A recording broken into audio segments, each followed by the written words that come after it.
Hi YouTube, and this is JTrain997, and I'm back this time with my review of the Justice Society of America Series 2 Cyclone. Get a good look at this bad girl in packaging here. Let's get the light more down in here. Of course, as you can see, her only real accessory that you can kind of make out there in the back of the packaging is her base. Over here you have a look at the rest of Series 2, which was Hourman, Cyclone, Stargirl, and the Kingdom Come Superman. And over here, just a bigger picture of her. Something interesting, which I think is going to be a problem with the figure, is as you can see here, there's kind of a, there's a separate piece for her arm, and on the figure itself, there's just one solid piece around her arms. So I'm thinking that's going to hinder articulation majorly. We'll see when we get her out of the packaging here. On the back, Cyclone's little bit says, granddaughter of the original Red Tornado, Maxine Hunkel, is extremely intelligent with a bubbly personality. Infected with nanites as a child, Maxine derives her powers direct from that source. With the ability of flight and air/wind manipulation, Cyclone is a force of nature within the Justice Society of America. This is also available Justice Society of America Series 1, which came out almost a year ago compared to this series. That being said, Cyclone looks like a fantastic figure, and that sculpt is especially nice on the hair. Let's pull her out of the packaging. And here we have Cyclone out of packaging. Let's get a quick 360 over here.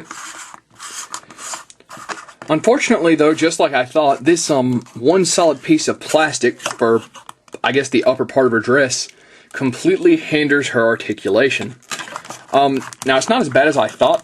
Her arms can go up to about here, but as you can see, it's raising this part of her dress up majorly, I think. I think this is supposed to be a dress. It's been a while since I read the original Jeff Johns Justice Society. But if that wasn't there, her arms could do a full 360.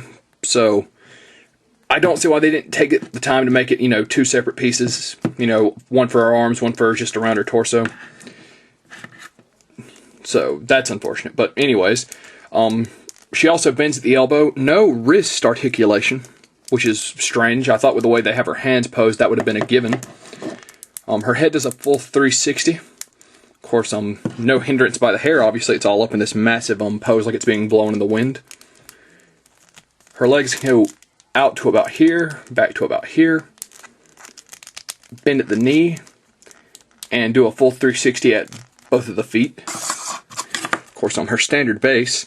I really like these compared to the previous Justice bases we got in the DC Direct line, because these those bases were huge and rectangular, and these are the same basic look but scaled down and round.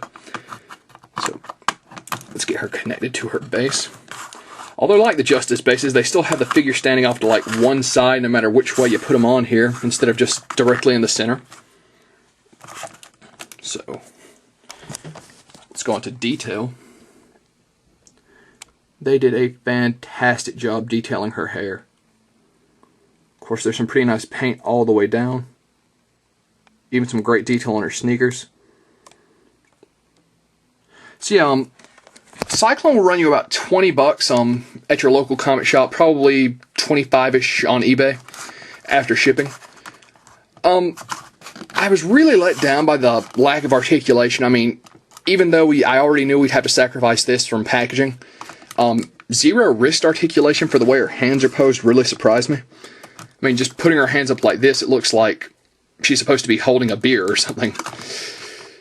So that being said, I would recommend her for fans of the character and, expect what you're getting going in, which is pretty much a statue with some minor articulation, which is the norm for a DC Direct figure.